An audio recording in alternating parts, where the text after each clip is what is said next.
You know how you feel in the morning, maybe a early warning sign, even a better early warning sign than what you did the night before when it comes to recognizing signs of early addiction. And yes, I still don't know where to look on my phone. I need to get a camera. Hello, everybody. Welcome to Shot of Sobriety. I am currently 1,530 days clean and sober from alcohol and drug abuse. The early signs that I want to talk about are all ones that I was warned about by family members. My father was alcoholic. All of my uncles on my father's side were alcoholics. My mother did not drink at all, but she warned me all through growing up, early elementary school, high school. She warned me that there was a possibility that, it could be passed down, and it sure was. Now, whether there is a tie to genetics with alcohol, I don't know medically. I believe there is. I certainly lived it. But the early warning signs that I ignored, I can look back. Hindsight's 2020. I can look back and go, "Yeah, I did that. Yeah, I did that. Sure did." But here's what I noticed about my progression into severe alcoholism was it didn't start with a bang. It started very quietly. The Friday nights out to a bar. After working during the week, I worked at Steel at the time, so I'd work all week and go out on a Friday nights and enjoy myself and feel like crap Saturday morning. Do the house thing on the weekends, stay home or go shopping, whatever. And then Sunday, do recovery and relax. And then Monday, go to work and do it all over again. Well, eventually, those Friday nights probably turned into Friday and Saturday nights. And then Sunday was a hardcore recovery day to go to work Monday. I don't know how long that lasted, but you may be doing stuff like that right now. And that's not necessarily saying that you're going to become an alcoholic. Maybe you're the kind of person that can do that can go to work and put in a productive week, enjoy yourself on Friday night, which there's nothing wrong with it, not a thing. And then enjoy the weekend or the rest of the weekend and do it all over again. That is completely fine. I was not able to do that. My disease of addiction progressed slowly. The Friday nights again would maybe turn into Saturday nights, and then it would become well, just keep beer at home. Let's just keep some beer at the house. And then in the evenings, Monday, Tuesday, Wednesday night, come home from work, drink a couple of beers, relax. This is where I wish I would have known about how I felt in the mornings, because that was a telltale sign of onset addiction, alcoholism. When I started feeling like crap in the mornings and needed that cup of coffee to get myself feeling better, or maybe I was slamming down 2 or 3 glasses of water because I was really thirsty in the morning, that's a sign of early alcohol abuse, of early addiction. The signs were right there, but I didn't recognize them, or I didn't want to. So the progression kept going. The beer became a harder substance, not every night. It was beer during the week, harder alcohol on Friday nights. And when I would drink beer at the bar, that turned into harder drinks, stronger drinks. And it progressed and it progressed and it progressed because alcoholism and drug addiction can be silent. It can be sneaky. It can be, I'll just sit back and wait and let you do your thing while I slowly reel you in and destroy your life and take over. And that's exactly what it did.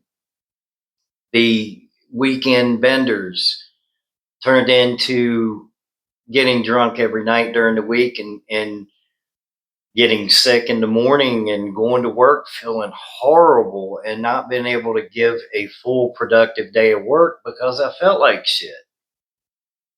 And it was a long time before I'd heard the phrase hair of the dog, but it was a long time before I actually started drinking in the mornings. But once I found out that if I took a shot or two in the morning, I felt better immediately. Well, it's because my body is starting to withdraw. It's starting to need that alcohol for me to be a normal person. So look at it like this: a normal person is right here. When we wake up, and yeah, I still got the shakes after over 4 years. Um, a normal person is right here. So when we wake up withdrawing in the morning, we feel down here. We take a couple shots, it moves us back up here to being able to function. And that's exactly the early stages of alcoholism. Now, you may be able to just recognize it and give up and be like, all right, yeah, this is getting out of hand. I need to quit, because your body may not be completely physically addicted to it to the point where you can't just quit. You know what I mean? You may be able to just hopefully recognize it and stop what you're doing. And again, this is not, I'm not saying everybody, I'm talking about these are the signs of early onset addiction or early addiction, alcoholism, and they're quiet. They're really quiet. Sometimes people think, I just overdid it last night. Maybe I'll take 2 or 3 days off and won't drink for a while. Yeah, I really tied one on. I shouldn't have done that. Listen to what your body's telling you. Listen to and look at how you feel in the mornings. Because when you get to that point where you need to drink first thing in the morning to feel like you can function throughout the day, I promise you, eventually, if you keep doing that, that drink in the morning to get you to feel better is going to become a drink in the morning. And I think I better get one at lunchtime too. And eventually, if you're anything like me, you got a bottle tucked under the seat of your car, and you're going out at break time at work, you're going out at lunchtime at work, you're figuring out, yeah, I need to run to my car real quick. You're hiding, you're eating candy and Slim Jims, anything that you can think that is going to try to hide that alcohol smell on your breath, so your coworkers and your bosses and everybody don't smell you, and it don't work. Nothing.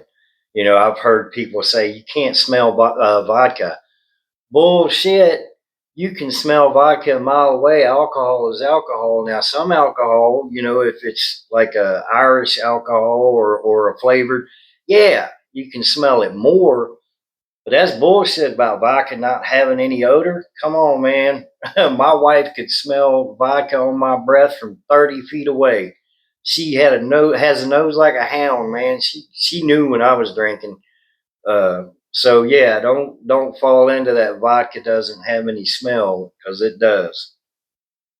So recognizing the early signs is you're a step ahead. If you can look at yourself in the mirror and say, yeah, I'm doing that.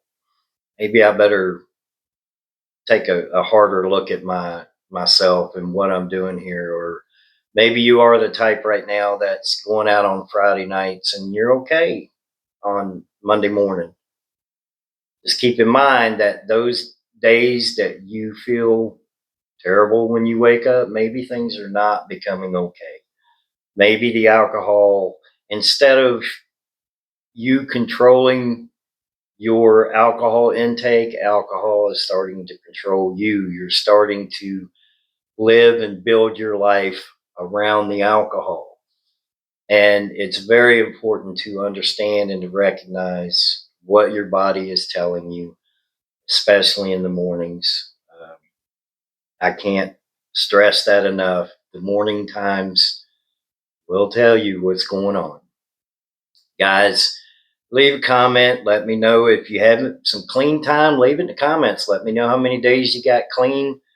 I don't get on here and brag about my clean time. I say my clean time because I'd like that to be a number that somebody who is in early sobriety can look at it and say, man, this dude drank hardcore for 20 plus years, homeless, prison, jail, institutions. The only thing I didn't experience was the big D word there. Um, and he got out of it. I made it. I didn't give up trying, and I got clean and sober, and life is just amazing, clean and sober. You guys have a very wonderful, beautiful, blessed Tuesday. I'll see you on the next video.